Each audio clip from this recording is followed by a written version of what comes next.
Assalamualaikum warahmatullahi wabarakatuh. First, let me introduce my name. My name is Nayla Cahya Rahmadia Putri. I'm a student of Pinasarana Informatika Margonda University with NIM 4424-1075 from class 44.1D.01. I'm here to share my opinion about smoking in campus areas. So, in my opinion, smoking on campus is not the right thing to do. Why? Firstly, because campus is an environment where many people gather to study, and cigarette smoke can disturb others, especially those who don't smoke or who have health conditions such as asthma. It's not fair if they also have to be exposed to smoke that they didn't choose. In addition, cigarettes produce litters such as butts that are often thrown away carelessly and difficult to clean. This makes the campus environment look dirty and unlovely. In fact, the campus should be a comfortable and healthy place for all. Some campuses have even implemented no smoking rules or provide special areas for smoking. So, in my opinion, this step can help create a cleaner and more comfortable environment as well as support mutual health in the campus environment. So, that was my opinion about smoking in campus areas. Wassalamualaikum warahmatullahi wabarakatuh. Assalamualaikum warahmatullahi wabarakatuh. For task 2, I will explain the material about simple present tense.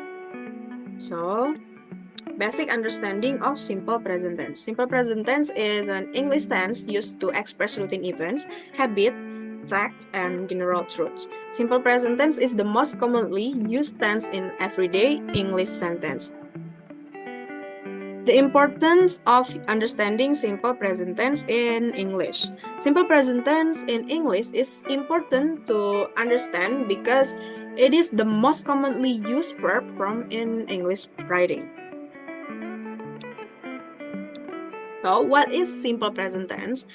Simple present tense describes an event that happens in the present in simple form, or a job or action that is done repeatedly, or a daily habit, events, or action that has nothing to do with time.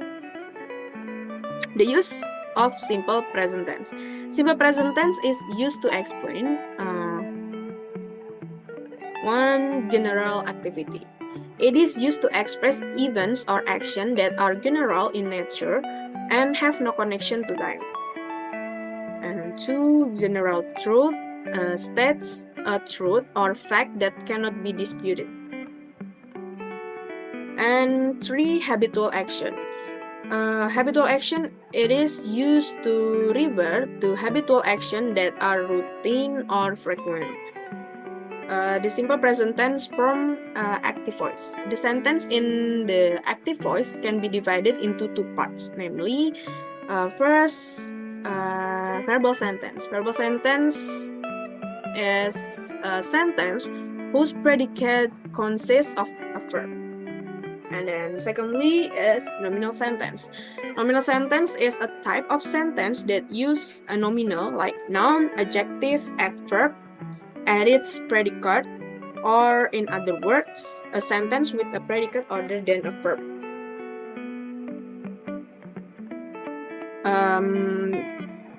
The simple present tense form of active voice, the verbal. For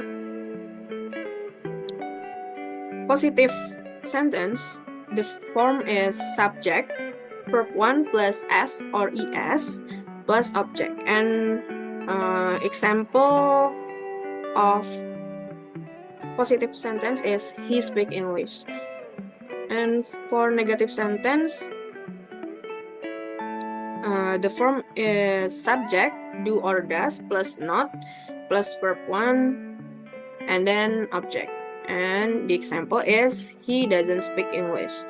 And for interrogative sentence is do or does plus s plus verb 1 plus object and plus question mark on the last sentence. And for example is does he speak English, like that. And then for the nominal sentence, the form of positive sentence is subject to be plus object. For example, is he is a student.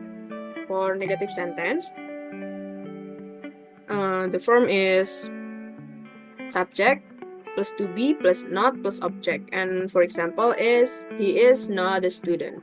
And for the interrogative sentence, the form is to be plus subject plus object plus question mark on the last sentence. And for example, is he a student? The simple present tense form passive voice. Sentence where the subject in the active sentence becomes the object in the passive sentence, where the verb used is past participle or verb 3. In addition, it always uses the conjunction by after the verb. And the form of simple present tense passive voice for positive sentence is subject to be verb 3 plus by plus object. And for example, is tennis is played by Barry. For negative sentence is subject to be plus not plus verb 3 plus by and then plus object. And the example is tennis is not played by Barry. And for interrogative sentence, the formula is to be plus s plus verb 3 plus by plus object, and the last sentence use question mark. And for example, is tennis played by Barry? Like that. To be consists of is are, and subject consists of I, you, they, we, he, she, it. And then the object it like noun, adjective, and adverb. So from usage requirement, positive sentence, a sentence that does not have a negative meaning, which is usually not. A negative sentence is sentence that have a negative sign, which is usually not. And the interrogative sentence is a sentence that has a question mark used to ask about something. For positive sentence pattern, if the subject for the verbal sentence, if the subject are you, they, we, then the verb one is study. And for example, I study English. Then if the subject she, he, it,